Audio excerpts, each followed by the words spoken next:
cloud recording. Thank you. Live page.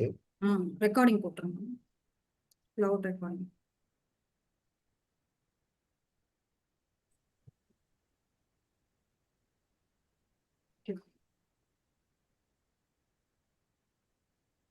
Okay. The link மட்டும் chat box ல share பண்ணுங்க. Okay. அனைவருக்கும் வணக்கம். இது வந்து இந்த ரீடிங் ஃபோரம் நடத்திய 5வது நிகழ்ச்சி. பெகி மோகன் அவங்க எழுதின father tongue and motherland the birth of language in South Asia. இந்த புக்கை வந்து நம்ம கடந்த ஒரு மாசமா படிச்சுட்டு இருக்கோம். இன்னைக்கு 5வது வாரத்துல வந்து நம்ம எல்லாம் ஒன்று கூடியிருக்கோம். இன்னைக்கோட இது வந்து பேச இருக்கிறது வந்து நம்ம ஸ்ரீதேவி. போன வாரம் ஒரு சிறு தடங்களால வந்து நம்மளோட நிகழ்ச்சியை முழுவதுமாக வந்து நடத்த முடியல. அதனால அந்த போன வாரம் பேசினது பேச்சாளர் வந்து நம்ம சுபத்ரா அவங்க வந்து ஒரு சிறு ரீகேப் மாதிரி இப்ப கொடுக்க இருக்காங்க. ஒரு 10-15 நிமிஷம் பேசுவாங்க. அதான் அதோட நிகழ்ச்சியோட ஆரம்பம். இன்றைய நிகழ்ச்சியோட ஆரம்பம். வாங்க சுபத்ரா, அன்மியூட் பண்ணிக்கோங்க. Thank you, Bama. So today, this is the recap of chapter 4 from last week. That's a search for language X. So in this chapter, the author Peggy Mohan is convinced that there is a language X, which predominantly was spoken in the Indus Valley civilization areas. And so she actually builds up the scenario leading to the climax of finding what the language X is. So the reason why she claims that there was a language X is because if you take the Ganga and the Yamuna as confluence as a center point, the languages that are spoken on the eastern side of the confluence and the western side of the confluence have lot of remnants that are very similar and common amongst themselves, so which could could have been derived from language X. And that is what she's trying to find out, what the language would have sounded like. And she takes two very prominent examples, Brahui and Burushaski, and then she lists the commonalities between the two, leading to the language X, and also the differences that these languages poses to Sanskrit, which is actually a migrant language. And that she claims because when the Vedic men came into the area, they married the local women, and the local women gave the mother tongue to the children who were raised there, who actually created a new language in that area, which had the grammatical backbone and the substratum from the the language spoken by the mothers, and the vocabulary that is borrowed from the father's own tongue, that is the fatherland. So it's a very interesting chapter. And then she draws a lot of similarities from Brahui and Burushaski to the northern languages, which like Sindhi and Punjabi. And then she's also slowly coming down to the southern languages, which have similarities like Tamil, Telugu, and Malayalam. And she claims very strongly that Tamil has kept itself away from the influence of Sanskrit, while the rest of the South Indian languages, that is Kannada and Malayalam and Telugu, have been very much Sanskritized. And she talks about the grammatical structure. And also she gives 8 features which are very common to these languages that have been discussed. That is the Magadhan languages, the Indus Valley extended periphery languages, and then the southern Dravidian languages, that is Malayalam, Kannada, and Tamil. So the 8 features being the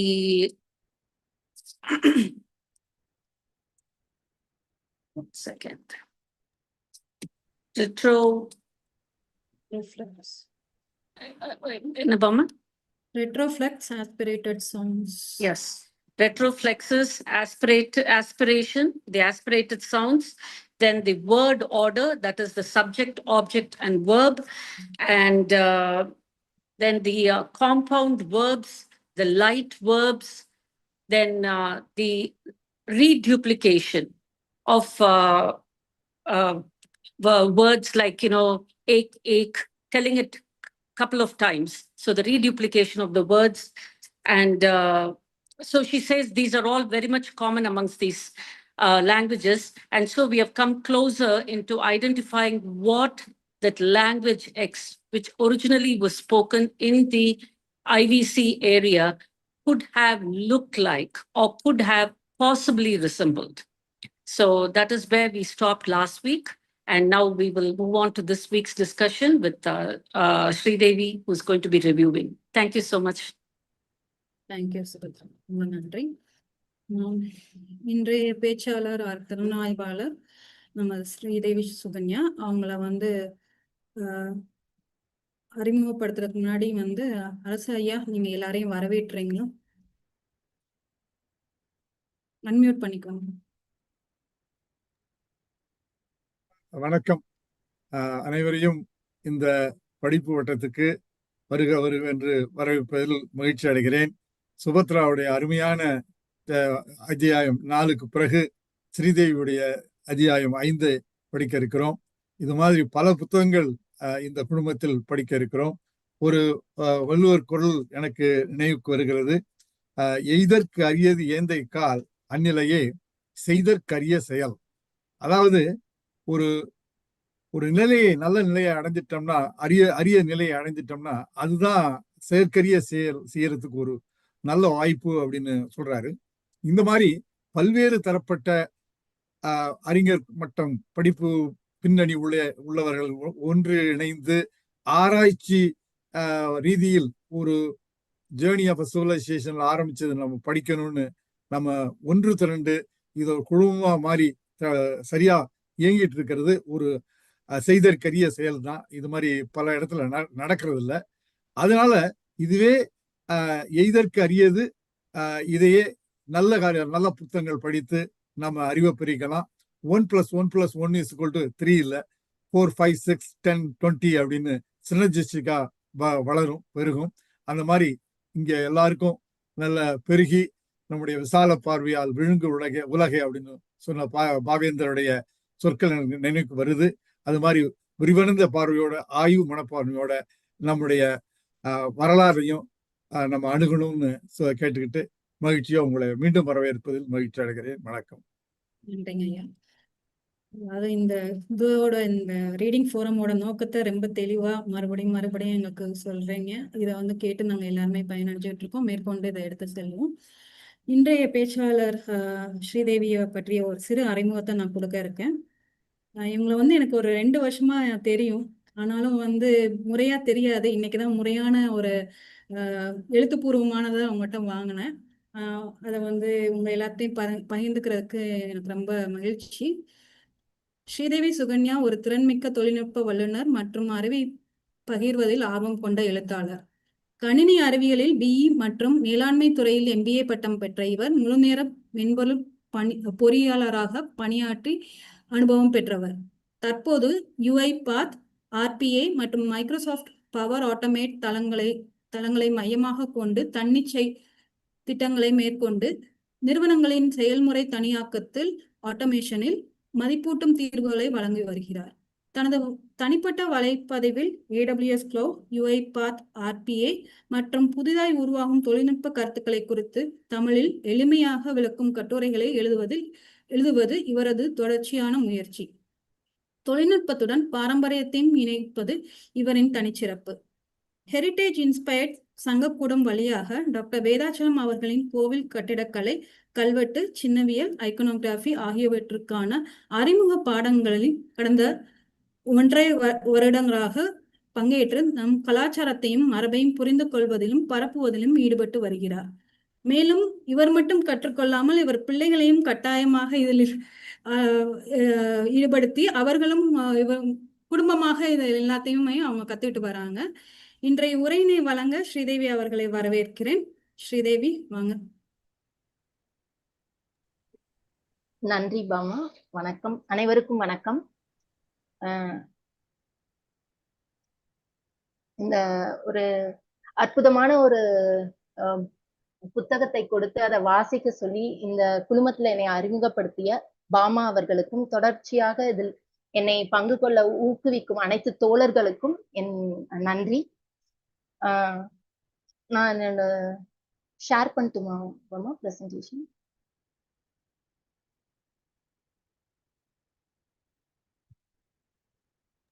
உங்களுக்கு co-host கொடுக்குறேன், ஒரு நிமிஷம்.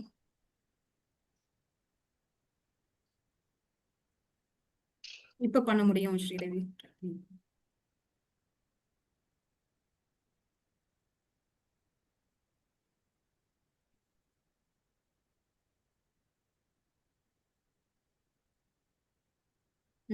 Full screen மட்டும் போட்டுருங்க. எப்படி? F5 போடுங்க, இல்லைன்னா கீழே பாட்டம் ரைட்ல அந்த slide show symbol. Okay.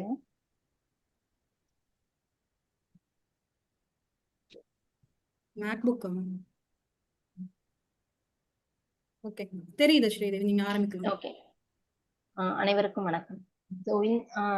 So we'll start. So can I talk in English? Yeah, better. Yeah. We have been Yeah. doing that. Yeah. Okay. So this is the first chapter. This is the 5th chapter, Across Sangam.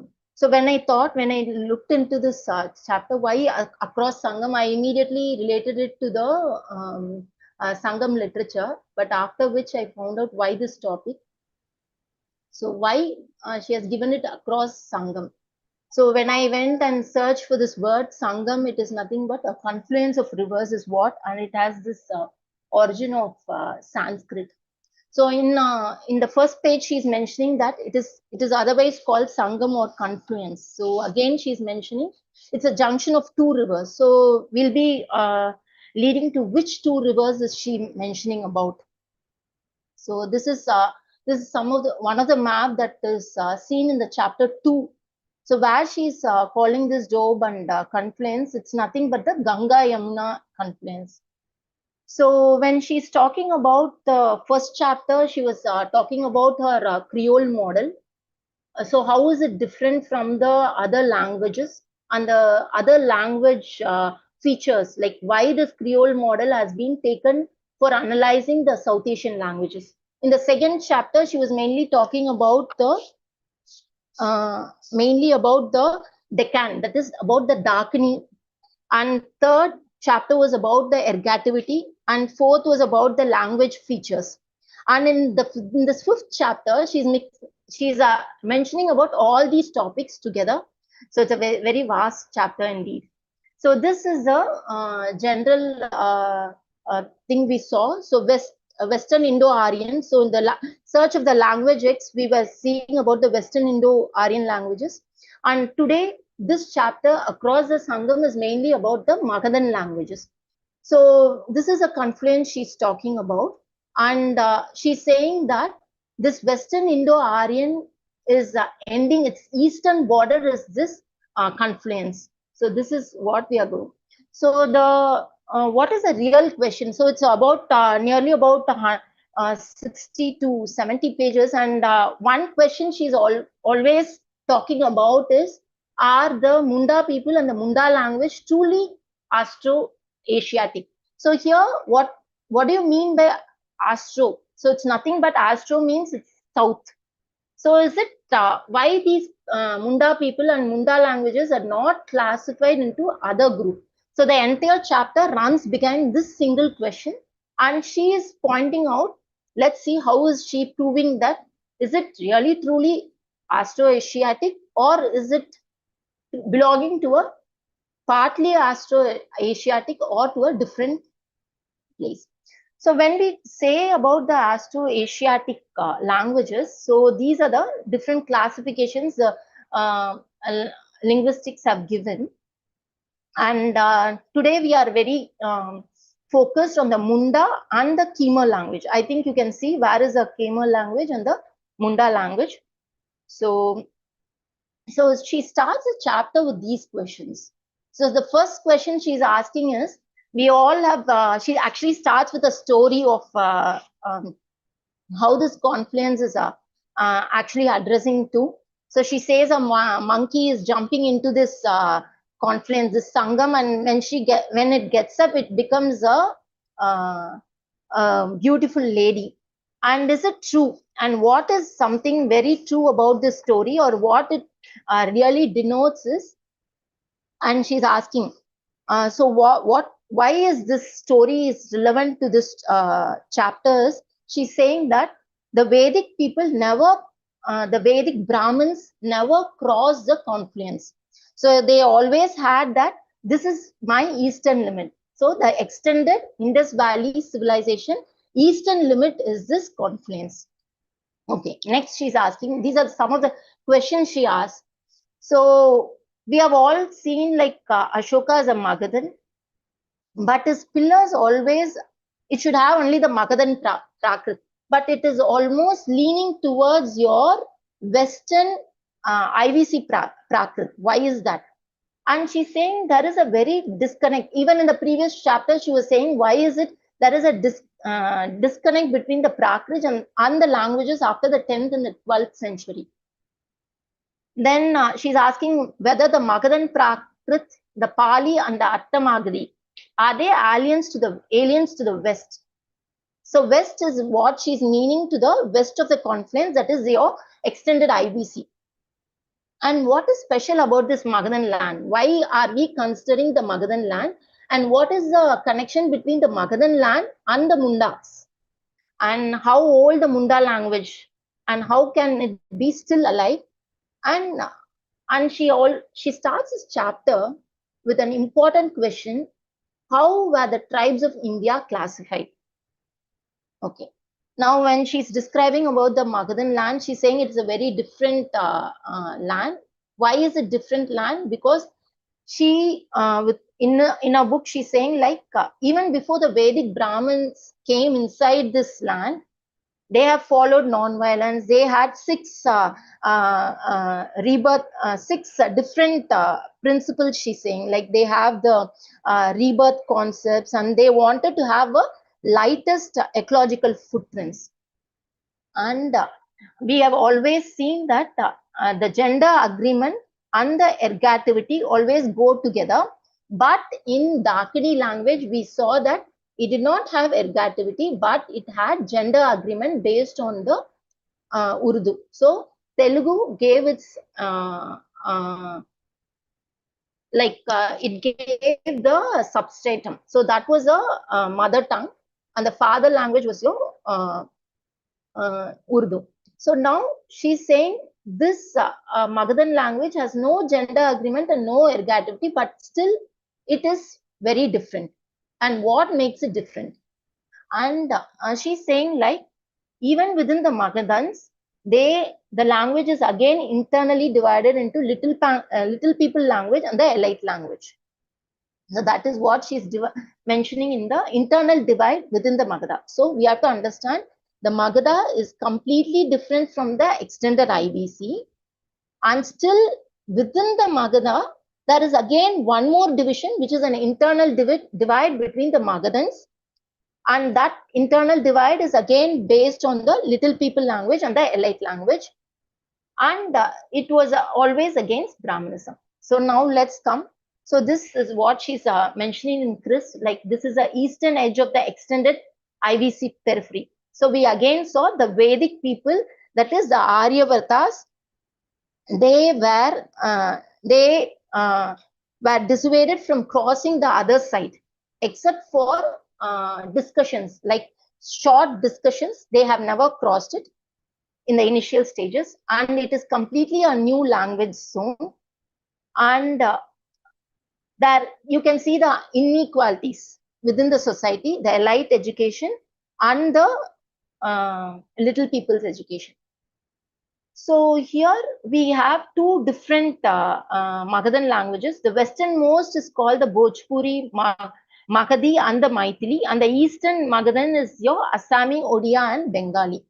So at the back she says like how these are classified, how these western and the eastern, the westernmost had a lineage it was leaning more towards the IVC languages, whereas the Eastern Magadhan was different. So then when she's talking about how come Mundas are coming in here, so she says these Magadhan languages can be traced back to the Munda. So here she's saying about why she's talking about the Munda people is because the little people she is mentioning here are the Munda people. So that is why we are talking about the Munda. So we immediately, when we are starting the chapter, we'll have why she's suddenly talking about the Magadhan languages, then coming to the Munda people, because the Bhojpuri was a language which is being taught by the little people. So when she's tracing back, she's tracing them to the Munda people. So where exactly are these Munda people? They are in the Jharkhand region of the India. And what is very special about these Munda people is that genetically the M haplogroup, it is commonly shared with the Southeast Asians. So we can see the sharing of the genetic tag of these Munda people with shared DNA with almost all modern South Asians. And the other special thing about is with them are this genetic mutations of the maternal DNA of the Australian Aborigines and the Indian tribes. These Munda people, they are very exclusive. And this is a paper produced by Satish Kumar of Center for Cellular and Molecular Biology, Hyderabad. She has given the datings of it in the book.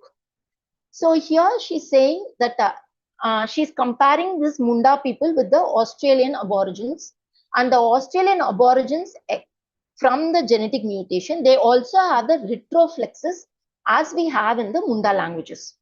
And here she asks a main question. The Beiga and the Birgor tribes, though they have the genetics as well as they share the genetics with the ancestral group, they have been classified differently. While the Beiga is classified as a Dravidian tribe, the Birgor are classified as the Austroasiatic. So as we said, the entire chapter is running behind one single question. Are these Mundas really Austroasiatic as have been defined? So she's moving this chapter towards that. So this is what we saw. These little people, or the Munda people, they were mainly the hunters and gatherers. So these people were found in Jharkhand, the present day eastern side. And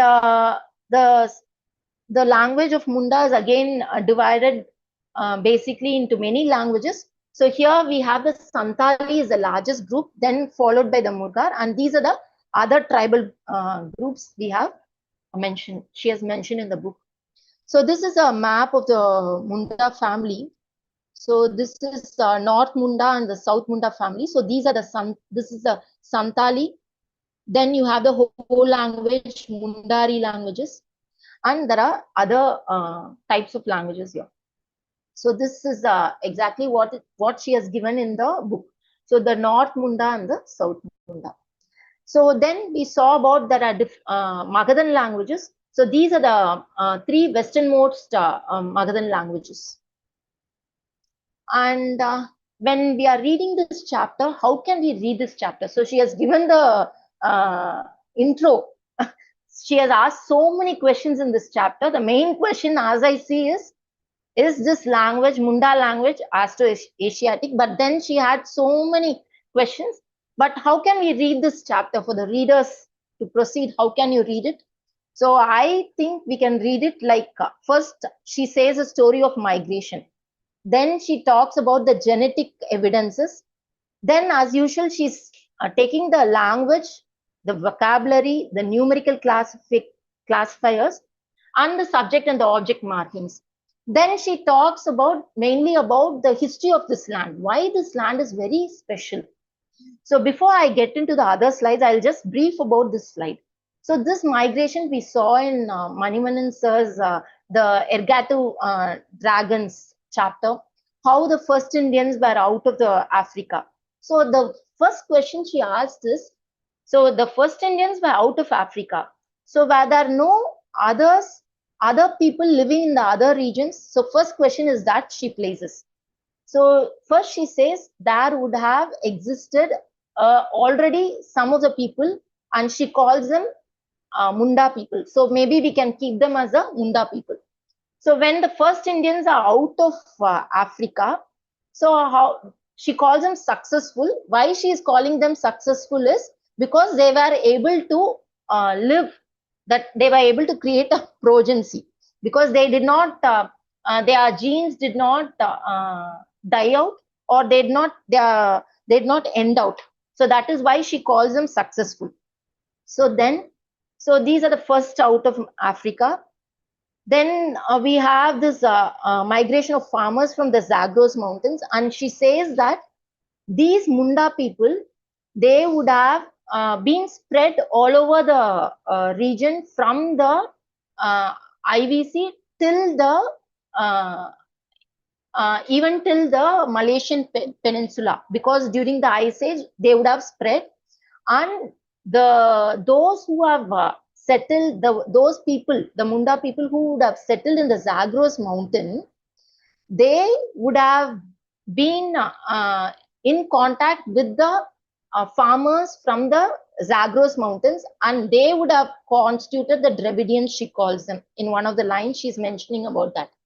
Then she comes after, she says these Munda people would have been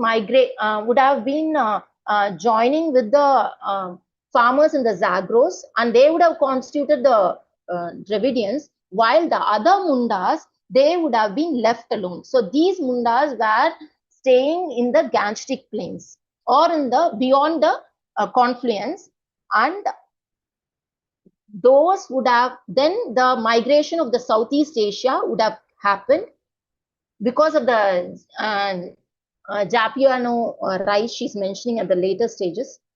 Then before 1000 to 6000 years ago, she's mentioning about one more migration to the same migration that would have happened in the Munda region, that is through the Sultanates and the Mughal migrations. Then she's specially talking about the genetics, how the M haplogroup of the mitochondrial DNA and this migration from Southeast Asia, they have constituted around about 60% in the Y DNA of the Munda people. And here she's saying why the earlier linguistics would have classified Munda people as Austroasiatic is because of the tools. So she takes one archaeological evidence, and then she proves like how it might be wrong. Actually, they wouldn't have, already the Munda people would have stayed everywhere. So she's mentioning here about the Orange Asli, the Malayan peninsular tribal people. So she says they would have spread out till the Malayan peninsula. Then in the language, she's talking about the vocabulary. So here it's very interesting how she's mentioning about the Grierson's LSI volume 4. So there she says how he has taken each vocabulary, and he has compared it with the vocabulary of the South Asian languages. And then what is special about this particular language is the numeral classifiers, and these classifiers are also from the South Asian. Then these languages have the subject and the object marking as a South Asian. So if all these are there, then how come she's suspecting that this language is not a South Asian, Austroasiatic? So that is what the whole chapter. So she has a proof, like Gerson is proving that you have the vocabulary of the Southeast Asians, you have the vocabulary of the that the numeral classifiers are from the Southeast Asians languages, as well as the subject and the object marking. So having all these attributes, and how she's proving it to be a not to be a Austroasiatic language. Then she's talking about the history of the land. So we know like before 4,000 years, before the Vedic people entered, we already saw they would have stopped in the confluence. Before the IVC periphery, they would have stopped. So this is the IVC periphery we saw. Sorry.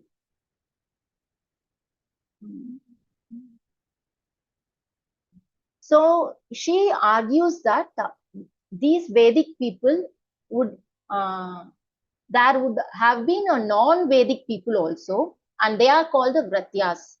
So these non-Vedic people would know the Sanskrit language, but they were not Vedic. So we should understand that she's saying like there were two people. One were the Vedic people and the Vratyas. The Vratyas were bold enough to cross the confluence area, and they were bold enough to reach the present day Magadhan land. And from the Vratyas, they had all these ideas, and they were called the mystic people. So these mystic people are the ones who were very different. They believed in non-violence. They believed in living as ascetics. They believed in negative karma, and they always wanted to have a less ecological footprint. And that is why this Magadhan land, because of the Vratyas, this Magadhan land was able to adopt the principles of Buddhism, Jainism, and Ajivikas. So when these all comes, the Pala dynasty, it declined, and then entered the Muslim rulers. So she gives a very long story as how people, the last Buddhism were not followed by the elite people, but they were followed by the tribal people of Magadhan land, and they were following it as Durga. Sorry, it's not Durga. They were following with a special. She gives a special name for that.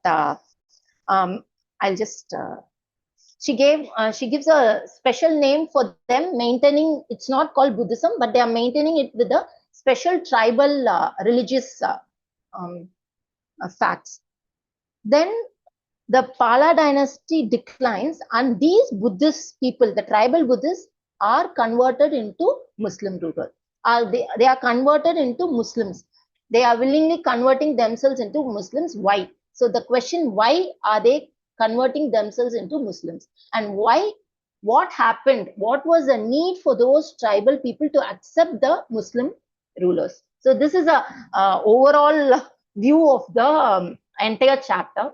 So now we'll get into the first thing called migration. So this we already know. So this was a Homo sapien migration. So we say it like 65,000 years before they are migrating from the Asia, from the Africa in the Ice Age. Sorry. So she's saying the Mundas would have already, the people would have been there till the Malayan Peninsula. So that is how she's proving all the archaeological tools that were found in the Legong Valley were not like people from here migrated to the Munda region, but already these Mundas would have been spread all over this region. So these tools were found before the migration. So they were all the same people, and they call the Orange Asli. So the people here in the Malayan Peninsula are called the Orange Aslis. So this is a first out of Africa, we say. So here she's saying because of the Ice Age, there would have been only 10 kilometers gap between this. So they would have traveled all the way here, and they would have moved. So the Munda people, some would have stayed before in the near the IVC region, and others would have spread out all over. So these Munda people would have spread out. This is proved, genetically proved, because of the M haplogroup DNA that is found. So that is how they are tracing back that it would have, the Mundas would have spread out all over. And this, as we know, is a second migration, where she like people already in the northern Munda, IVC region, they would have been mixing with the second migration people to produce the Dravidians, whereas the Munda people in the eastern side, the other side of the confluence, would have been left alone, and so they were able to maintain the language. And before this migration is where your Southeast Asian migration comes in, where the people from the Southeast Asia, 4,000 years, they would have migrated back to the Munda people with their own rice. So how did they find out? How were it? Was it a story? No, she says it is not the story. It was purely genetic. So the genetics is dating back to the Japiano rice she's mentioning, where the hybrid rice variety was found to be mixing with the rice variety that was found in the Munda region. The Munda people were already having the rice which were 3,000 years old. So with this hybrid variety, they were able to trace back the third migration of the Southeast Asian people, which was 4,000 years ago. And then comes the Sultanate. So now we are going back to the language. So what is special? Because why I am taking this language is that there is something more special about this language here. So these Munda languages, so how do Tamil have? So Tamil, we have the Uyarthine and the Agrine. So, but here they divide the nouns into animate and the non-animate nouns. So I was very confused. What is animate and non-animate? Animate is humans, animals, and heavenly bodies. They are called animate. And the non-animate is the other things. So it is not based on the living things. So this is how they are classifying it. And here again, you have two different features. The North Mundas, here the ergativity is not there, but the objects are marked. Whereas when it comes to South Munda, it fades. And then you have as we discussed before, we'll see what is numerical classifiers. And because the entire chapter runs around this numerical classifiers. And again, she discusses about the base 20 counting system. So when we have in Tamil, we have a 10, 20, 30 system. But when it goes to the Munda language, she's mentioning like they take as a base 20 system. So what is this base 20 system is, we have in Bhojpuri. So all those of who knows, 10, 20, 30, 40. So these are Hindi. But when it comes to base 20, they say 10, 20, or is otherwise called Kori. Then she says Koriadas, that is they make 20 and 2, then 20, 20. So this is again, I searched in the net. Is it again followed in Bhojpuri? No. This is a Bhojpuri which is found in the Trinidadian region. So she mentions that there they were still using this Kori. Instead of B's, it is still used as Kori. And they make it as 20 minus 2. So then 20 minus 3. So even in Tamil, if you say 9, அதுக்கப்புறம் வந்து 99 அப்படிங்கிறது எப்படி வருது அப்படின்னா, அந்த 100ல இருந்து நம்ம எடுக்கிறோம். இப்ப 990, அப்ப 99 அப்படின்னு, அப்ப 100 minus 1. அதே மாதிரி இவங்க they are taking it as 20 minus 2. Then if 60 is expressed as in multiples of 20, so that is what is called as base 20. So Bhojpuri uses this base 20. And then the special thing about this is we have the three-way number contrast. What is this three-way? In Sanskrit, you have this singular, plural, dual, and plural. But in Tamil, you have only singular and plural. But in Sanskrit, you have ek, dvi, and plural. So the same system is followed here. So again, now you can see there is an Indo-Aryan mix in this Magadhan language. Okay. Then what is the special thing? So already we saw the entire South Asian region is retroflex. Not only here, we saw all the South Asian languages. So people who speak the South Asian languages with retroflex also share a mitochondrial DNA of M haplogroup. So it is also proved that they all share those languages where retroflex is there. They share the mitochondrial M haplogroup.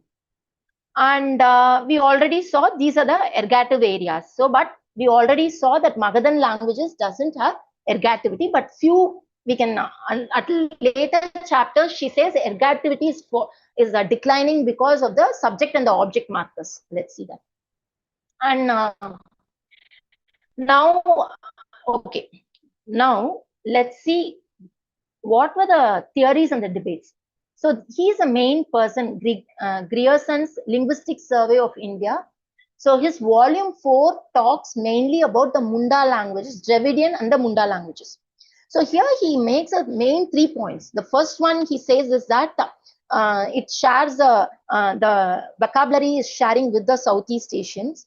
And the second thing is he's saying like these follow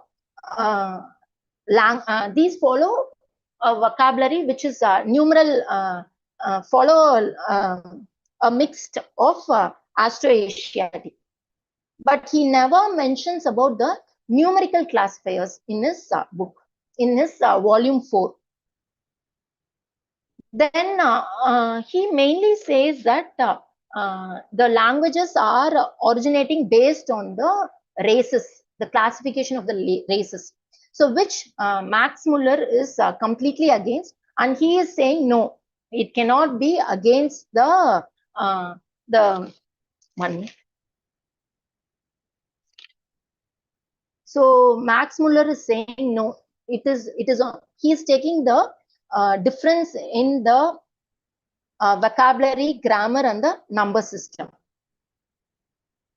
And what is the modern linguistics? So she mentions about 6 to 7 papers of modern linguistic research, and it mainly focuses on the numerical classifiers. Then she again mentions how her Creole model, which she explains in the first chapter, second, third, how it fits into this Magadhan language also. Okay. Now, when we go for the LSI model, so he says real languages happens only after mixing races. So he says that Munda and Dravidian languages are not connected. Okay. So these are, again, we are seeing like they have the basic verbs and nouns from the Southeast Asians, and even the analytic type are from the Austroasiatic. Okay. Now, to prove, it's a big chapter where she's proving, but one paper from the recent research, it says this language is, sorry.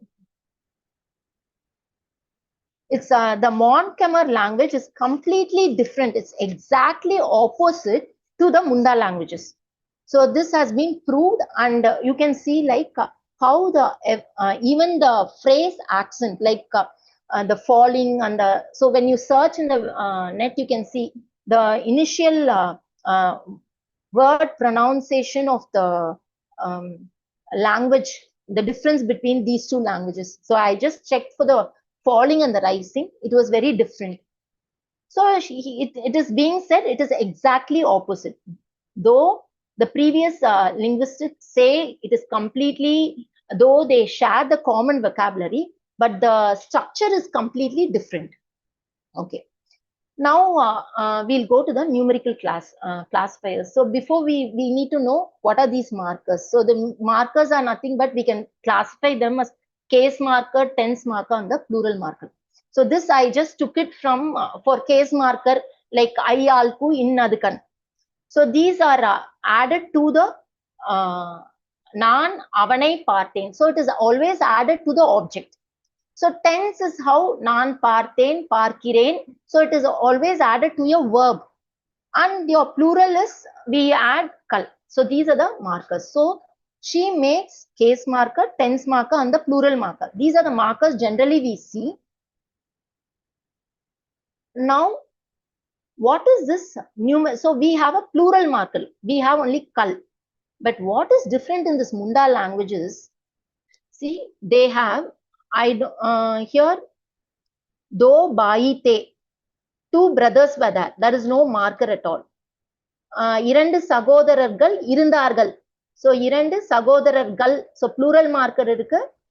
அதுக்கப்புறம் இங்க வந்து எந்த case மார்க்கரும் இல்ல. But when you go to Bhojpuri, can you say do go by Ragasan? So this go is what she's calling as a classifier. So this go will change based on the noun. So your humans will have a different classifier. Your objects will have a different classifier. So even in Bhojpuri, you have Jo, Jan. For people, they use Jo or Jan. So these are the markers that are specially found only in the Munda languages. So Santali also have such type of numerical classifiers. So this is one thing, and she explains a lot about this classifiers and how it was missed in Grierson's volume 4 of LSI, though it was present, how it was missed. And she says what should be a technique for people to understand a language. So here she mentions Grierson would give a piece of a text to the person, and he would ask that person to just translate. So when a person is translating, she's saying that person is already an elite person.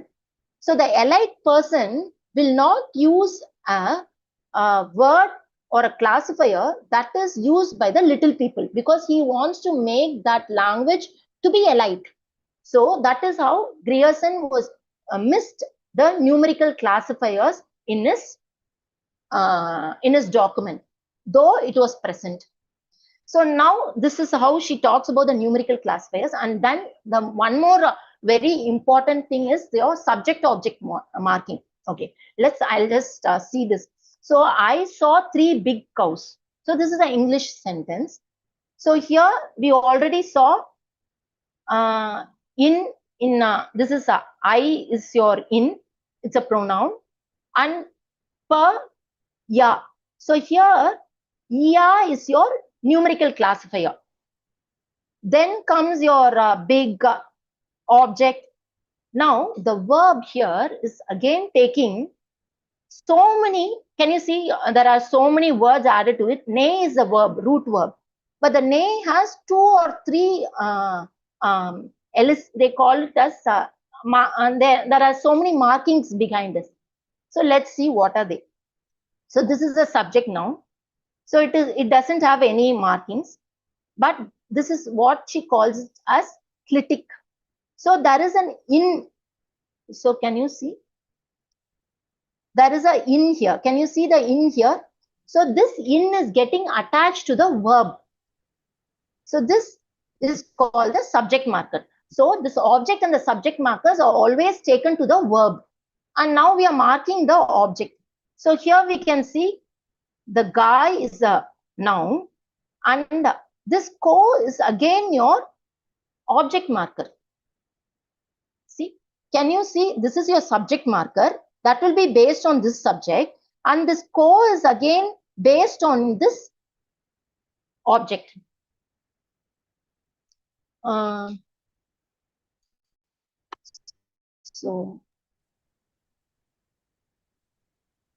So what is the final thing? So she's saying all these, she's explaining all these, and what is she finally explaining in now? What is she trying to explain here?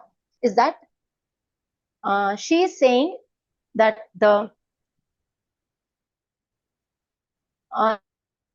these Magadhan languages, they have a deep structural and vocabulary links to the Munda substratum. So it is the underlying. I forgot to include one thing for Munda.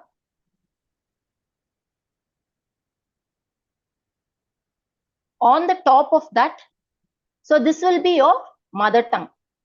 So on the top of this, you have a layer of your Southeast Asian languages, from which the classifiers, you had some of the vocabularies, not the entire vocabulary. We already saw the father language will always give you the vocabulary.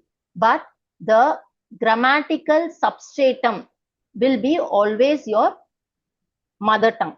So finally, she moves on to the language that Magadhan is following your Creole model. So Magadhan languages are following the Creole model. So she's concluding that it's again following the Creole model. I think there is a lot to discuss, but too much of grammar, and it's actually very interesting when you look into those numerical classifiers. I just got, I not know which one to take and which one to leave, but it's a really very fantastic subject. I think we need to read more, dive deep into this. Thank you. Thank you, Sridevi. Tarasanaya.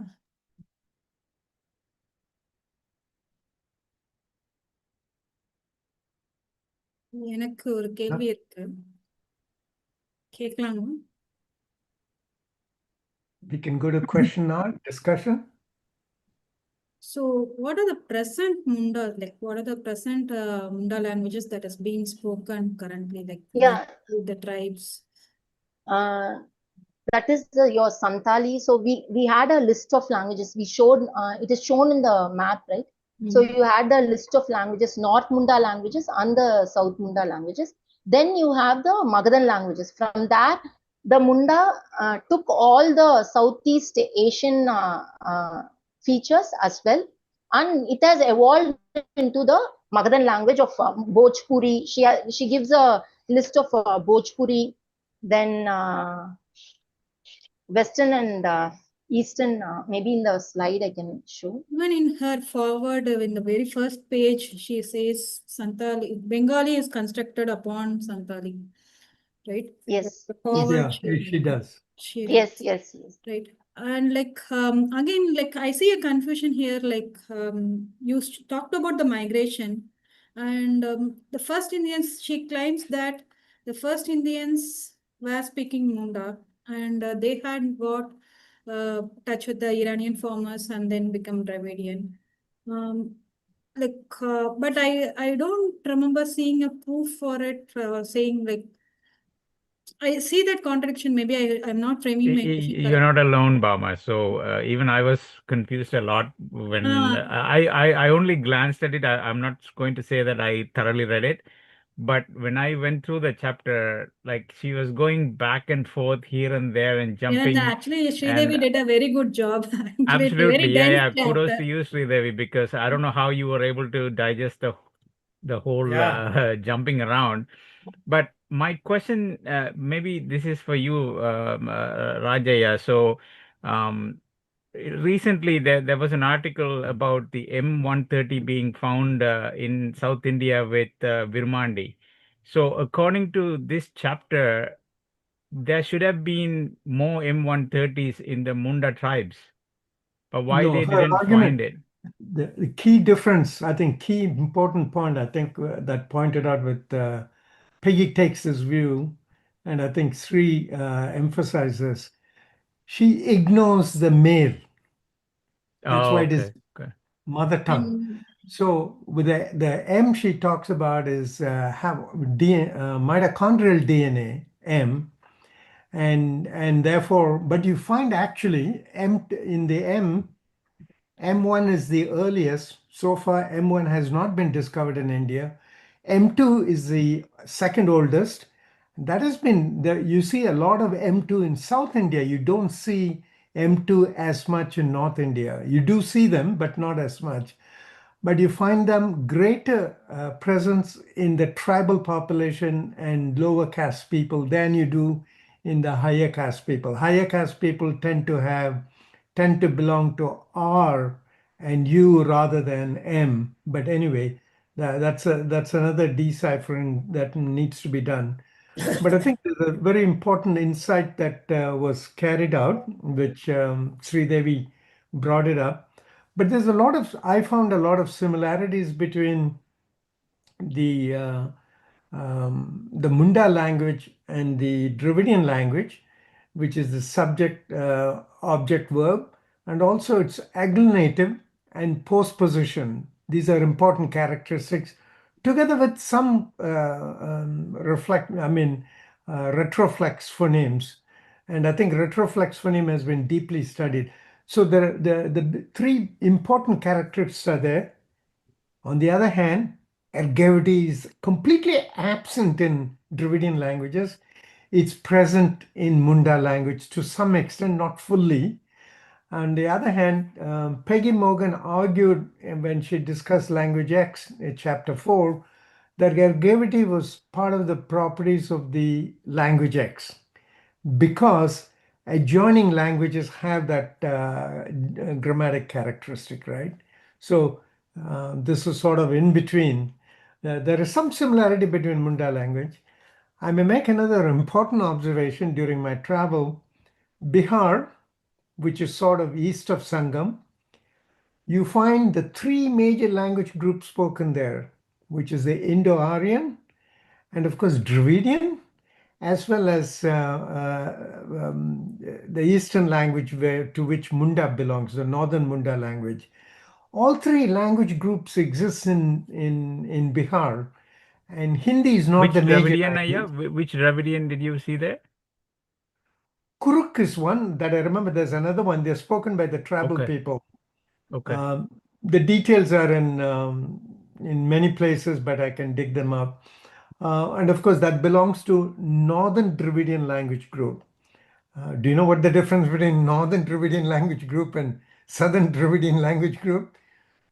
Because Not really. I know Peggy- Krishnamurti has written a lot about that, yeah, right? there's a Yeah. lot of, but they're not major differences. There are finer differences, the way that I have understood it. That's a topic we should get into at some point in time. Brahuye belongs to its own territory, which is known as non-peninsular Dravidian language group, right? That's how Professor Southworth calls about it. So we have non-peninsular Dravidian language, Northern Dravidian language, Central Dravidian language, and Southern Dravidian language, right? They've classified them on a linguistic basis. Now, Munda, there is some similarity between Northern Dravidian language and Munda languages to my cursory view. But I think this is a question for Sridevi she tried to answer this, distinguish between, she spoke a lot about Munda language, distinguish between Northern Dravidian language and Munda language. I don't know whether that was gotten into this particular chapter, but this is a topic I think Krishnamurti gets into in his book. He does get into this. Any thoughts that you may have, Sridevi? So northern, so can you just Northern Munda language? Northern Dravidian and Munda. Because they're spoken in the same region, right?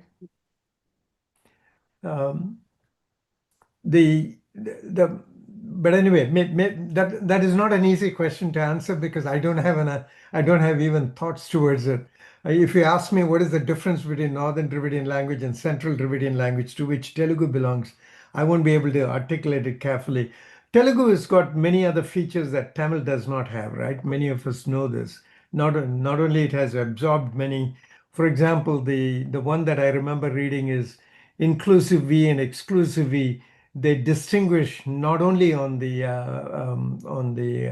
Nam Nangal, but they also distinguish on the basis of verb as well.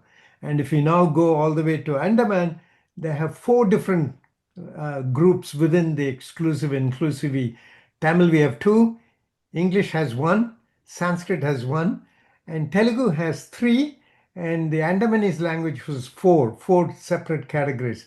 If you ask me what they exactly are, I'll be able to look back into my notes and tell you. But so it's a more complex grammar that is present in that language. Soluma. One thing I have just noted is she's mentioning in this chapter that the Western languages have gender and ergativity, but the Eastern have the grammatical gender and they don't have ergativity. So that is what she's mentioning in this chapter. So that is how she is distinguishing that West and the Eastern languages, that is the Magadhan land, but that is leaning towards the West and that is leaning towards the East. This is a main difference she's mentioning about. And the other thing is, as it goes from towards the east, the number of numerical classifier is also increasing. It's very interesting in this chapter. I do not add those. It's very interesting, like when it goes to Assam, it is having around more than 9 classifiers. 20 classifiers. She said. 20. Oh, okay. That is, she's taking Jo, Jan in Bhojpuri, and when it goes towards the east, she's mentioning it is having more Bengali classifiers. has 6 and Assamese has 20. Then the way we use the numbers is an interesting one. He said 20, right? To me, the first concept is you have 10 fingers and 10 toes, so 20. But in Indus Mine Valley, was- according to a German scholar, 16 was the cardinal number. And I think if you think about it, it is a 4 on each finger that you can count. And therefore, Padinarum Petrum Peruvargu, this comes from that 16 is my theory, by the way. அதுக்கு இதுக்கும் சம்பந்தம் இருக்குமான்னு என்னன்னு தெரியல but 16 is some kind of a holy number in the Tamil culture இல்லையா? I have a question for Sridevi. If I understand you correctly, Peggy Mohan seems to think that the first Indians probably spoke something like a Munda language, or you should be able to find Munda traces or substratums among all of the first Indians. And that means that we should be able to find Munda substratum in Dravidian, and especially among the Vedas of Sri Lanka and the Andamanese. Does she Well, talk that's about that at all, Aborigines. or is there any connection between the Andamanese and Munda? No, Yeah. she doesn't mention any of that. Yeah, she's Yeah, correct me mentioning if I'm about wrong, the, Sridevi. she's mentioning about the Andamanese language, and she's linking it to the, but she's not saying that all are speaking Munda. No, She's saying that they have the genetic, they share the genetic, Yeah. but the language is always X. She's not saying it would be the Munda language. There would have been a full language that would have been spoken by all these people. Mhm. And still that is, she's not mentioning that Munda is a substratum language. So that she's very clear.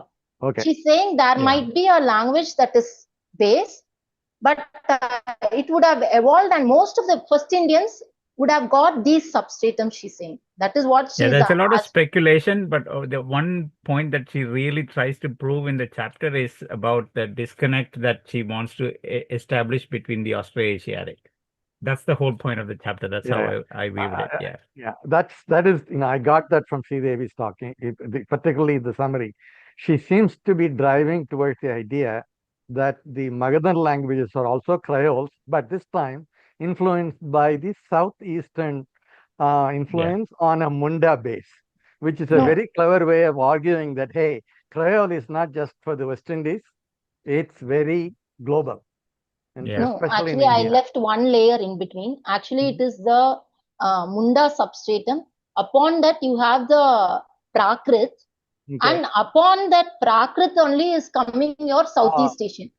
So Okay. she's saying, like, before the Southeast Asians came, the Mhm. Mundas, the Prakrits have influenced them, Right. because that is where she's talking about the Vratyas. So the Vratyas are the people who came with Sanskrit, but they are not Vedic. They were able to mingle with the local people. So that is how the Prakrits would have come. And upon the Prakrits came the later 4000 only, she's saying the Southeast Asians came. So their languages came with the numerical classifiers, and all those object markings all came.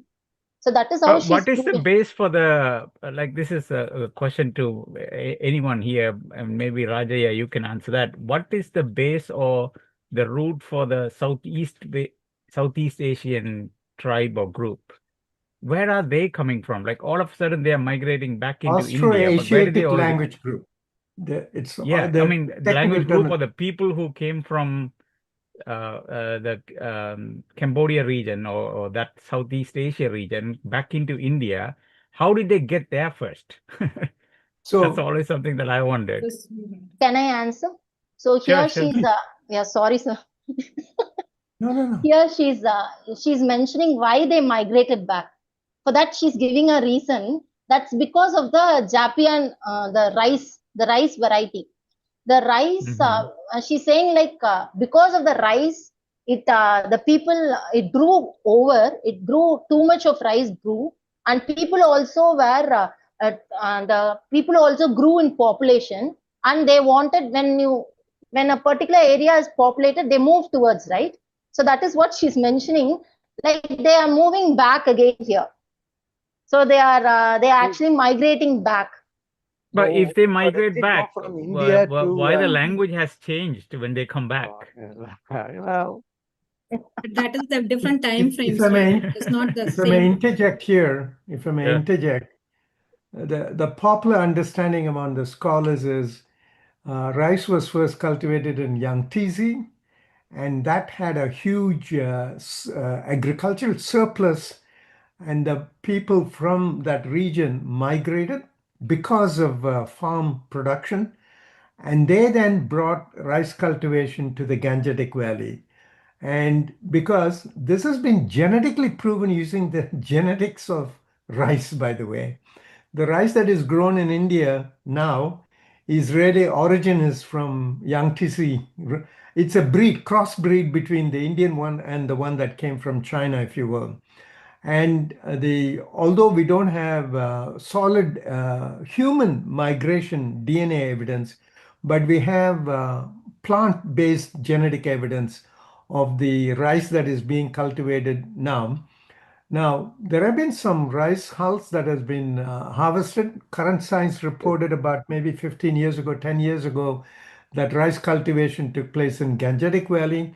And scholars have rejected that, saying that is wild rice, not the cultivated rice. Now, what is the difference?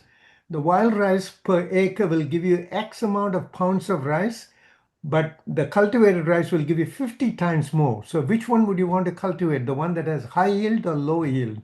So rice is a natural, by the way, all of you would know, on every shore of the lake, you will find tall grass, and it's a monocot. Biologically, that is the simplest plant species, the very most primitive one. It always will prove seeds to propagate itself, and that is one kind of a rice. You can harvest it and presumably can eat it. The wild rice has got high fiber, many of you would know. It has a lower carbohydrate content, and that is, by the way, the so-called red rice. The Kerala people, it's often known here as a Kerala rice, the red rice, which has a coating of certain vitamins and all of that. So rice is a natural product of wherever there's a stagnant water or a river flow on the shores, it'll grow. Somebody long time ago harvested that and found they could eat, and then they try to figure out how to cultivate it, domesticate it, and that goes back to 8000 BCE, somewhere in Yangtze Valley. So that particular species, and in fact, I posted on my Facebook page of how it came in. What we don't know is how exactly it came in, but knowing the genetics of current cultivation and all ancient ones that has been deciphered, we know it came from Southeast. Now, the expansion, this is now a theory. How they came, did they come overland through Assam, Bengal, and then into Bihar region, or they took a boat? The evidence, subsequent evidence is they came by a boat. The reason is Kalinga was populated with a fair number of these people, and even now in Bhubaneswar, you were there, right, recently. They have a festival known as Taking the Boat Going Away. And they were the first earliest people who went to Indonesia, and the Hinduism was spread perhaps through them. The reason is even now in Indonesia, Kling is a derogatory term for people of Indian descent. And so Kling is as abbreviation for Kalinga is my hypothesis. So there were boat people. They have special festivals where they would go away on a boat. And we also know people from that region also went to Sri Lanka because they were also people from Kalinga, not during early period, we do not know, but we know that it took place in 9th, 10th, 11th century time period. So there is a connection with Odisha, current day Odisha, and also further north. And southern Munda language group is in Odisha region, if I remember right, that borders with Bihar. I have another question. Is there any other discussion related to rice? Okay. So, Sridevi, what is the retroflex? Is there a retroflex in Munda language? Rashid talks about it. Retroflex is common. That's what she's saying in the previous chapter also. It is common in most of the South Asian languages. Retroflex is something, I even showed a slide, one of the slide where the whole of India, except a few parts, is fully retroflex. But in the previous chapter, we saw that sounds differ. The retroflex sounds differ. She's classifying based on that. But retroflex is even found in most of the South Asian countries other than India. So there is a map also where it shows like it is even found in Australian Aborigines. My she question says comes in the there, previous comes chapter, from there, because Australian Aborigines also has a retroflex, and their retroflex is very similar to what Tamil has, right? Tadan and la, right? So I think all 6 of them match. So in this Munda tribe, Munda languages also, you have all of them like. Is it the same retroflex or a different retroflex? I think that is in the search of language X. She's mentioning some of the languages, Punjabi, Sindhi, Balochi. Then in this chapter, actually, she's saying like there is one piece of a line where she's saying your Balochi, then your Dravidian languages and the Munda languages should have a common origin.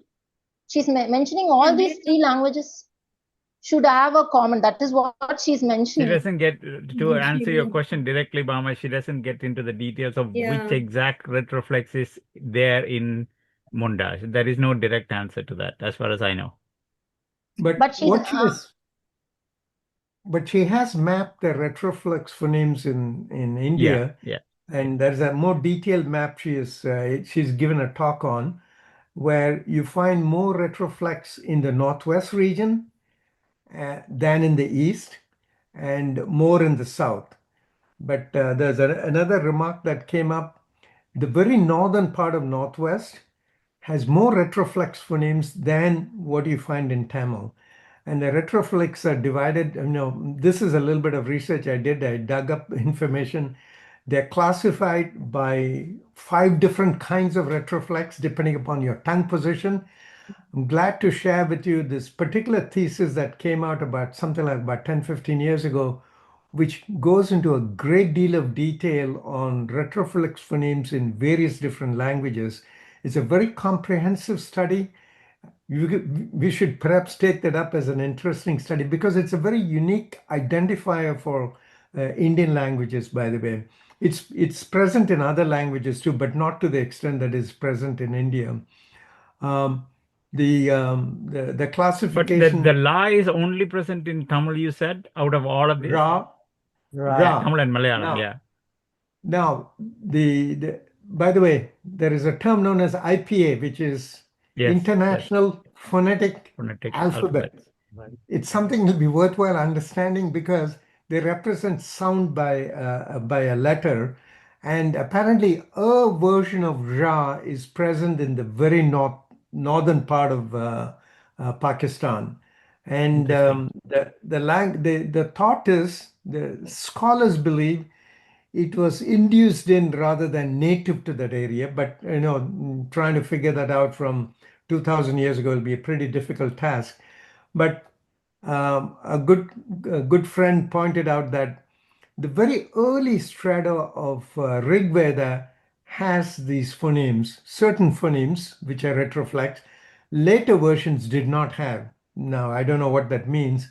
So retroflex phoneme, the presence of it is really a very complex subject. It's still not fully unraveled. She has addressed to some extent here, but a more detailed study has been done by a person in Europe, if I remember right. The reason is certain Uralic languages, which is the very northern part of Europe, you know what that means, right? They have retroflex phonemes. Yeah. You know, if you follow Professor Reich's work, the Bronze Age people from steppes went west.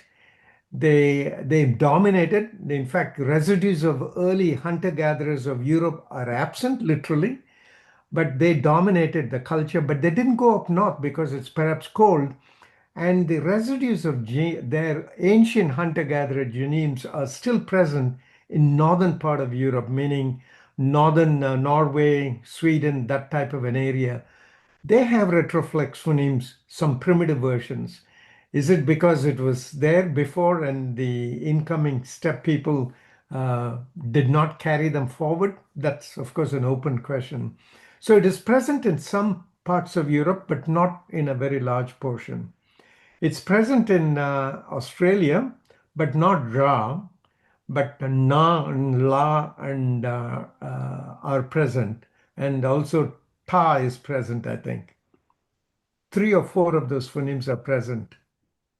It's present in Africa also to some extent. Is it? Yeah, East Africa. To your first question you were asking, right? What were the other languages? I think in page 207, she has given a list of all those languages. Bhojpuri, Maithili, Bengali, Odia, Assami, for which Santali will be your base. That is what she's giving in. Maybe you can refer to it. Thank you. Yeah, Santali seems to be the oldest one that could go close to the base of Munda, I think, according to her, right, Sridevi? Yeah. This chapter is more elaborate. One reason I could think of is because it is also her PhD thesis. Somewhere she has also mentioned about it. It's also Peggy's PhD thesis. So it's quite elaborate. So, again, talking about the DNAs, right? The ancient DNA studies. She is referring some 3-4 papers by Chobby, in the Birbal Institute, and she is highlighting the contrast between the conclusions made by the genetist versus the linguist. So maybe always the genetist says that the migration is from the Vietnam, that area, Southeast Asia, towards India through the Burma, Bengal areas, right? But then the linguistic trajectory, what she is trying to map is not so. It is like it is spread. It was unanimously spread everywhere, and that is what it is. So, Sridevi, you want to add those conversations also because they are quite important, I feel. Because You know, interestingly, although she, you know, in the front of the book, she says Bengali is built on Santali foundation. And of course, Professor Southwood would say Marathi is built on a Dravidian foundation, very similar analogous argument. But if you look at the Bengali genome, you find very little of haplogroup O. On the other hand, if you go into Assam, there are tribal groups which are essentially 80% haplogroup O, which are primarily people of Chinese origin. On the other hand, if you analyze the genome of Bengali people, you find genes that have come from Far East, like Cambodia, etc. So if you will, the men folks who came there did not survive, but they did bring and inject in their genes into the people who lived in that region. So on the other hand, you find O haplogroup in large concentration, certain tribal people in southern Bihar and northern Odisha. But, you know, we don't see, however, the mitochondrial group that's associated with them. So that's something to be looked into. I'll go through the Anthropological Society of India, that 450-page volume, and see whether I can extract any information out of the mitochondrial DNA. That information, by the way, came out only about 2 years ago. That's before she wrote this book. So there might be some useful information in that book, in that compilation. yeah, I just want to add one thing. What she quotes it from Chauby's paper is, even now, the O haplogroup is about 60%. So she takes it as a confirmation to say that the migration has been there and it is still existing, and it is a male-dominated migration. Yeah, her underlying theme right through is only males migrated, right? Maybe But we there are also have evidences. yeah, Subhadra. I don't know if No. I want to 100% agree with that. I have Yeah. always been skeptical about that, but yeah, the whole book is based on that one baseline. So I don't know how to. In fact, when I made this point to one of my classmates, he said, for them to travel from steppe area all the way into Hindu Kush region, they would have to have women with them. They couldn't have come all the way without any Yeah. women. But anyway, there are some, right? This is not an easy thing to analyze because we don't have enough ancient genomic data from India, unfortunately. Because if we can extract that DNA, then we'll be able to answer many of these questions very clearly. We don't have that. And India never invested any energy into this field. And in fact, it's very recent. And unfortunately, we don't have that level of effort that is going on in India. Although the unit at Madurai Kamaraj University was established many years ago, 3, 4, 5 years ago, I think their progress has been very modest. Sridharan has a point. Sridharan, Yeah. Jatishan? Yes, please. So I was reading a book called Volga to Ganga. Volga se Ganga to Ganga, I think. Volga to Ganga. Okay, the author is Sankratiyan. I think they call him as Sangatiyan. Yeah, Rahul Sangrutia, and there's a Tamil translation sitting right here, right behind me. Yeah. Volga I read that- Gangai Valley. So I read that book. There are about 19 short stories, historical fictional stories. And it goes all the way up to 266 generations, around 8,000 years. And each layer, and each is a kind of story about that particular time period. So that way, the author is, I just came to know about him recently. He is well versed in about around 34 plus languages. He learned himself. And at the age of 10, he left the house. And then he went into reading on his own maths, his minds, chemistry, and everything. And first he was involved with the mostly Hindi and Sanskrits and the rituals and everything he was involved.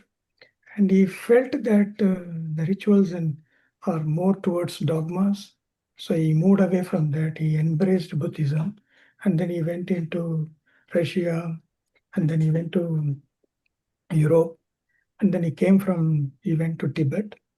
And then he went to Japan, China, and things like that. And then he says he has written, in fact, a special book about how to do traveling. So I believe, whatever he has written, at least he has written in a fictional point of view.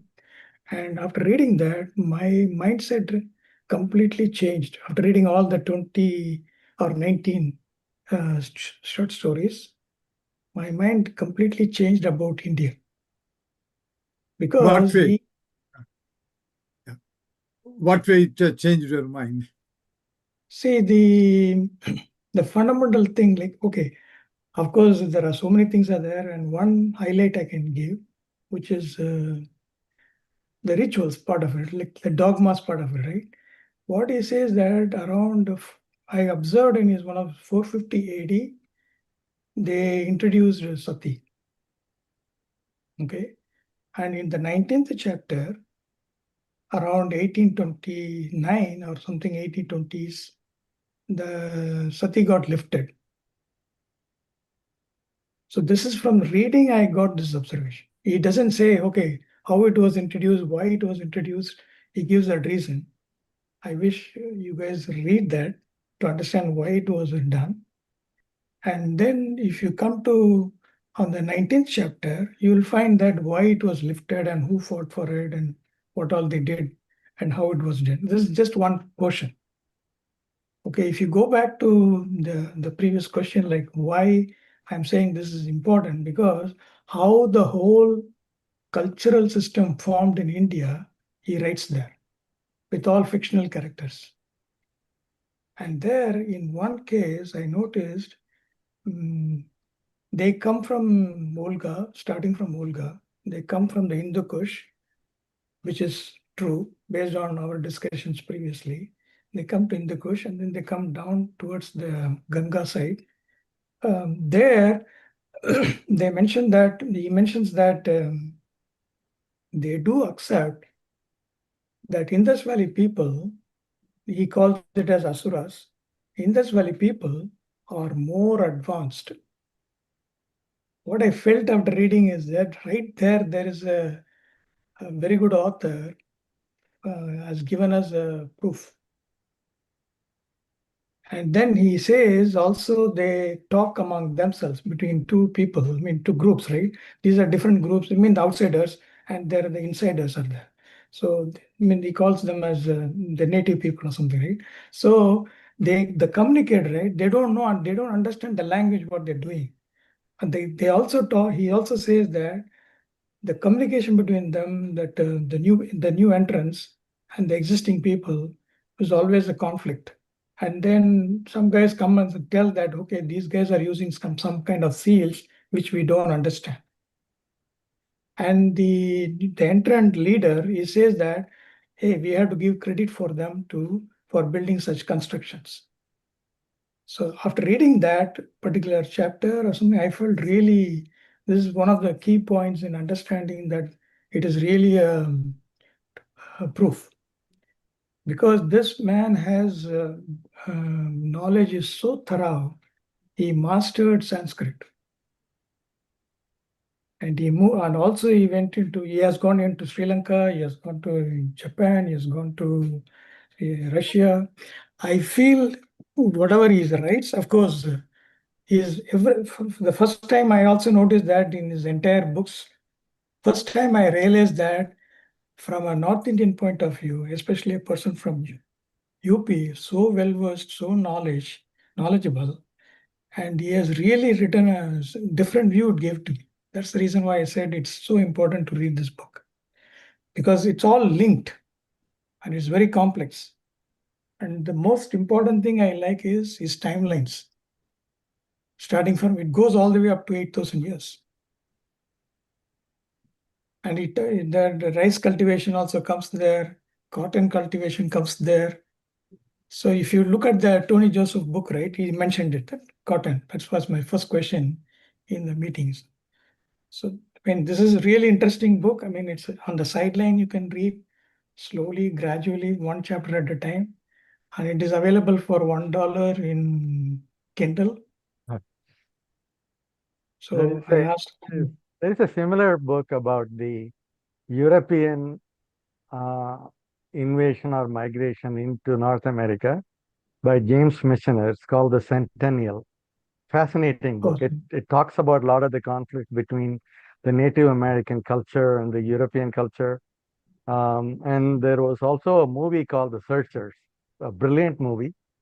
A lot of the things that we see as conflicts between the Aryans and the Indus Valley people or the Dravidians, you'll see echoes of that in the movie Searchers.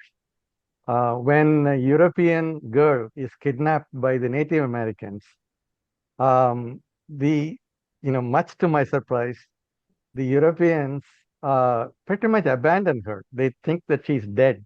They even conduct a ceremony washing their hands off of it, even though they know that she was alive. But she has been converted into the Native American religion. She lives with Native Americans, but they relentlessly chase and eventually rescue her. They don't forgive her, but they had to rescue her because it was a blot on their manhood. It's an amazing movie. It's black and white, I think, but a lot of that you'll see that in the story, The Centennial. If you read that, you'll see that typically how migrating cultures which think they are superior to the primitive people, how they treat them, and how the primitive people encounter these invaders into their land. It's a brilliant way to fictionalize all of that. But that's it's a very good. I enjoyed reading Volga Ganga. That was years ago. David Wright makes an important observation along the lines of what you just said. The haplogroup R people are 1b. They went west into Europe, and the hunter-gatherers of early Europeans don't exist anymore. They dominated. And they went to America. R1b rules America. Right. R1b went to Yucatan Peninsula. R1b there rules Mexico. And R1a came into Hindu Kush and into India. R1a people rule India. So R1 people seem to rule wherever they go. On the other hand, R2 people seem to have integrated. They come from the same stock. We have R2 in every group of people in India. R2 is present about something like about 5 to 10%. But R2 is at a higher percent in Bihar. We do not know why that is the case, higher percent in Bihar. And R2 was also in Iran during Indus Valley civilization sites, because one of the model genome that David Wright's group compared with the Iraqi Gargi lady, that person was R1. That, they had 4 genomes. One was R2, one was J2, the third one was an L. I don't remember the fourth one. So that was a mixture of genomes that they compared Iraqi Gargi lady with. So R2 was present at 8000 BCE in Zagros Mountains. How this all came to be is unclear. There was no R1a at all. There is no R1a in Hindu Kush at the moment. In Kalash people genomes, there's none. But R2 is present in a good proportion. So that's a puzzle that is yet to be solved, that we do not know the answer to. Can I They ask also probably spoke some early version of Sanskrit. Can I ask a philosophical question or cultural question? I don't know. I think Sridevi talked about the different Buddhism, Jainism, and Rajism evolving. Can we correlate? Can we connect? What you all think? Because Indus Valley civilization, so vast areas from 2600 to 1700 BC for such a long time, lived in a fairly peaceful life without much conflict, as evidence from the seals and statues, that what we get in archaeological evidence. And so in the world, I think, I'm just hypothesizing, this area evolved into spiritual tradition. That is Buddhism, Jainism, are all related to going inward. So in a peaceful, several centuries of peaceful life, they contemplated personal life, what is life at all, and directing their thoughts and philosophies inside. And that's how evolved all kinds of religions here. I don't know how it this region compared to Middle East, Judaism, Islam, and Christianity. I think that's a thought. What do you all think? No, I just wanted to mention one thing which I left in this chapter is how the Buddhist people are getting converted to Muslims, saying like they are saying he's a Vishnu. That is, they are mentioning Allah as Vishnu. I was very surprised in this chapter. She's even giving wordings for that, where they are saying the little people, they are saying after the Pala dynasty declines, they are saying like Allah's Vishnu of Ara. So it is something I do not know how it is getting into this, but it was really very it was a different thought for I me. just want to extend that thought on what you said there. So recently I read a book by Professor Kailasapati, who was a prominent scholar in Tamil from University of Jaffna. And in that he says that conversion of any other religion, from Buddhism to either Christianity or Muslim, happened because of the hijacking that happened in the Bhakti period, emphasizing the Aryan traditions, and all the little people were left out and felt when Buddhism fell, they had no place to go where they were embraced, and Islam gave them a rescue, and that's how that conversion happened. So they were happy with Buddhism, not being able to reconcile or be in sync with the Aryan tradition. But then when Buddhism fell and Jainism fell, they couldn't get absorbed back into the Aryan or the Bhakti tradition, and hence they branched into Islam, which also gave them similar comfort. Yeah, So also, that's elitism. another thought. It's more than Hinduism is that. In both elitism, that top the hierarchical caste system. I guess they Yes. thought that's not equal. Why don't we move to some other philosophy which treats us equally? Equal. Exactly, exactly. Yeah. It's more than that. It is not that they went to a random religion. They went to Islam and Christianity because both of them came with swords and guns. Correct. The Arab The power merchants and the protected power. equality. Yes. They could stand up to the Hindu kings, and Yes. we know for sure that the South Tamil Nadu fishermen converted to Catholicism because the Portuguese gave them the protection to continue to fish and mine pearls, and they couldn't have done that without the power of the Europe. So these are not random, But and it's not because of answering, equality; it's because of the guns. Sridevi, Solomon. no, sir. Sir, I just moved in between. I did not answer to your question because your question is very elaborate. Like it's more philosophical type. Yeah. So I just wanted, since you were mentioning this, I forgot. Like she's also mentioning that and how the Brahmins were imposing taxes on those Buddhist people. But to go back to your question, Dr. Arasu, I think that's a narrative that's being set. It's not really that peaceful if you really look at it, even within the Cheras and the Cholas and the Pandyas, who were like all Tamil and all were upholding the traditional values, they still fought with each other. And this is another thing that Professor Kailasapati gets into, like the entire Sangam literally is all about blood. Like anybody who shed blood has been glorified. So the subcontinent has been narrated as a peaceful society. It might have happened later on, but if you go back, it all depends on how far you want to go and which particular context you want to set. So it's not that of a generic thing that we could paint a picture like. That's my opinion anyways. Has a question? Madhi? I have a question for Subhadra. So, Okay. Subhadra, Yes, sir. you had talked about the language X, right? But talking about the script, like the language, we know the IVC is so big. It is several millions of square kilometers, right? So it's so big. Also, we know that several people had also talked about it.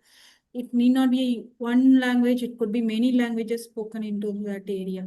But the script, if you see, the scripts has more or less the same symbols and signs.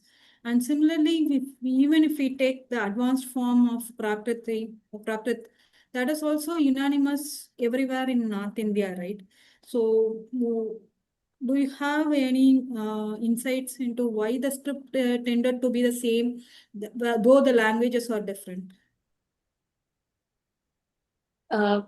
As you said, they could have been I'm just speculating after reading this book and from my other readings, Mama. So, Indus Valley civilization, as big as it is, and there were different pockets of people. And probably the language, when they mean the language spoken there, because we know it was a trading community, a mercantile community. So the seals that were developed, they are relating it to the trade that was being practiced there. So I'm thinking when they mean the Indus Valley civilization language, they are meaning to one particular language that was more common and spoken amongst the trade communities. And so that's what they are taking as, at least when she says the language X, maybe that is what she's trying to take into consideration, which is more spoken by the people who are traveling all over, doing their trade amongst the different populations in Indus Valley. But trade is one attribute, right, for a civilization, but there are many attributes to a civilization. Trade could have had an impact on the script, going back to your Script, I question, agree for Ram. the script, but for Yeah. the languages per se, it cannot be one language, one trade. Language X, when she quotes as language X, it is not one in my understanding, because trade is one of the activities over that. No, but trade is one of the activities that gets spread, and that is actually, if you take, a lot of our religions have been propounded and have been taken across because of tradesmen. Like Jainism spread all over India because of tradesmen. So similarly, they should have been a language which was taken by one particular group of people going from different areas and making little creoles. They could have made little creoles, wherever they went. But they had a substratum of a language which they would have carried. And that's what probably she's considering it as languages. Because you can't take every language and start talking about it. They should have been one language. And that's my understanding, or that's how I understood and kept it as a base in my mind when I was reading the chapter. So if we take chapter 1 and 5, right? Chapter 1, she talks about Indo-Aryan languages, which are many languages. Mm-hmm. And chapter 5 also Munda languages, which are many languages, right? So, but here in the chapter 4, we are talking about finding out that one language which would have formed a substantial substratum for the birth of all these languages, or at least the commonality of all these languages to that one language. And that one language could have been amongst hundreds that were spoken in that area. And that one language was predominantly spoken by one particular group, which was capable of taking it all around and spreading it and making it a more common language. Like, for instance, in India, we have multitude languages being spoken, but still we can consider that English is a very common language, that we can take it across from all over and still converse bits and pieces here and there. Right? That is what, that is how she's ending the 5th chapter, sorry.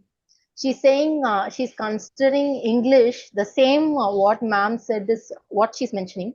But she's saying though English is all over, it's spilled all over, it is only the little people's language. All the important language, it is being, she's saying again and again, she's emphasizing that the little people are the ones who are carrying the languages. Those who are not urbanized are the people, they are always carrying the language. That is what the entire chapter, when I looked in it, more than language features, she's talking about the social inequalities. Yeah, that is what she's talking, and that is how she's ending this chapter. Though we have English and all those, the one thing that is still very important is the little people's language, is how she's ending the chapter, 5th chapter. and also she makes this statement as well, I just read it out. In any case, it is really only groups with political power that leave a linguistic mark. This is a different section, but she makes this point as well. The political power has more influence, right? Yeah. That's true. Because they get into the literary form, because they get into the written form. So that is how she's saying in this chapter, how these Munda languages are being written so early than other languages. One more point she's making is, these are the only languages that are made into the literature very early. But yearly, what is the time reference, Sridevi? You are She's saying the 10th and 12th centuries when the Muslims actually entered. So she's contributing the entire, the Prakrits, the Munda Prakrits were you are written, they were written into the literary form. You're able to hear me, You can close your video. Burma? Video, yes. You can close Video, your if you video. close, audio will be clear. Yeah, here she is making that 10th and the 12th century is where the Prakrits are being written because of the Muslim rulers. They were totally against the elite people, and they are embracing the little people. So that is how the Prakrits are entering into the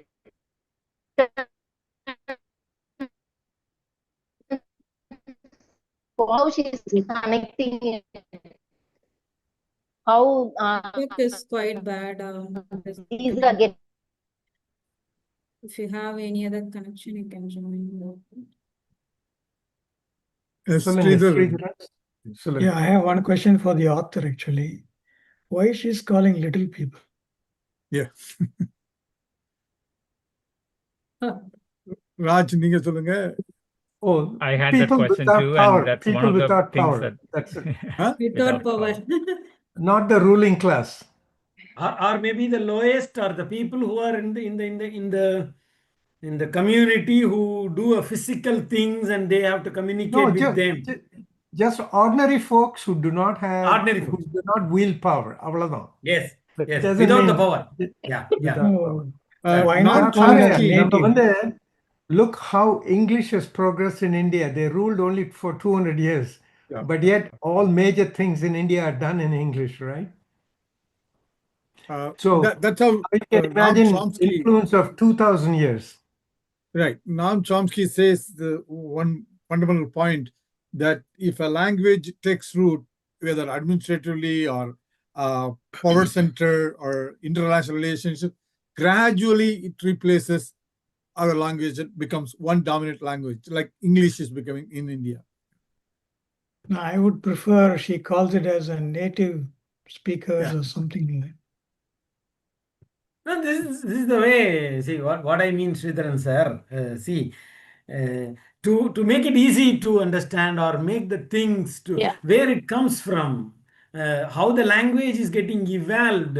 That is also one of the reason I feel like the father's tongue and the motherland also could have been formed from that perspective, kind of thing. Like, the real Creole or the real language is getting developed by the local language and the people who are coming in giving. So they are the people who create the Creole. The Creole is the form of the communication, goes with the grammar as a fundamental thing, and the words and vocabulary from the other thing. So I feel like this is okay for me No, to I mean, call it as a I think little language. we also have to accept the fact that she is coming from Trinidad, and that has an influence on her research work. So she has that's that what I lens was of, and that her definition of Creole is how she starts the entire conversation based on people from Britishers, ruling class, and all that, and then little people from Africa and all that. So that lens is already there; it's baked into it. The important distinction I like to make observation is she looks at it as an evolutionary process. And on the other hand, traditional linguists, they don't look at it as an evolutionary process. They try to find cognates and go to the root word. And they live primarily on root. They do get into the grammar, but they don't make the arguments for how it evolved, but rather how one is related to another. That's it. But she makes an additional very important insight into the migration of the movement of people in the discussion of evolution of the language. So that is how her work is different from what linguist work such as Krishnamurti or other traditional people. Southward, for example, another traditional linguist. her work is therefore adds another dimension to linguistic study of evolution of languages. And she adds additional new information that has come to the fore because of genomic analysis, which, for example, Krishnamurti's work completely ignores it because he does not know what that aspect of the problem was. Okay, So that's towards why her work is very unique because of that. Now, remember, it is still a hypothesis to some extent. So it is for future generations to figure out how much of this is true going forward, right? And you know, in the body of sciences, we always say what we now say is true may not be true next year or the following year, right? Because new information, new data will come to the fore. I usually cite this as an example in my class. Newton's law was considered true all the way till 1908 until Einstein said it is not true. It's only an approximation. And then we now have a modified rule of not F equal to ma, it's F equal to ma divided by square root of 1 minus ratio of velocity squared, right? So mass was constant until 1908. After 1908, mass was not a constant, right? So similarly, these type of findings also go through modifications with time. I have one it's question 11, to the 11 group. o'clock in Lot India. of It's 11 shall o'clock we in bring India. And I know. Shall we One bring last it question to the group. Yeah. Madras Bhasha, Pidgin, Criolla. Huh? Madras Bhasha, Real, Pidgin, Criolla. real. Creole தான் சொல்லணும். Clegg. Okay. Clegg-ன்னு இப்போ சொல்லலாம். இல்ல, அதாவது Creole ஆங்கிலத்துல பிரச்சனை இருந்து இல்ல. எடுத்திருக்காங்க Who's நிறைய the father, வார்த்தைகள். who's the மாத்ததான் mother is the சொல்றேன். question. Who's the father, இல்ல, who's the mother? That's the biggest question. We don't have an answer. Okay, I think we have Thank you. passed. Thank you. We have many questions, but we can continue in the WhatsApp group. in the WhatsApp group. Yeah. Mani, Tha- Okay. Thanks for very, very fascinating presentation and very interesting discussion that followed it. Thanks to Subhatra for starting off from last week, and Sridevi. Both of you did a very good job of summarizing a fairly complex topic. And we have to thank Ranjit and Roja Muthaya Research Library for their technical assistance week after week for the live streaming and recording. Thanks to all the participants who, 2 hours. It's a complicated topic. We were worried about linguistics, and we are still here. We are passionately discussing it. That seems that this group is ready for handling even more complicated topic like Einstein, perhaps. And next week's topic is chapter 6 of the book, The Dravidian Direction, Dreamtime. Okay, the speaker is our Dr. Bama Muthulingam. We'll see you all then. Until then, have a great week. Okay. Sri, உங்க PowerPoint slide post பண்ணிடுறீங்களா JOV group-க்கு? Sure, sir. I'll make some modifications. Yeah. And I'll post. Thanks, ma. Yeah, But Very then nice job.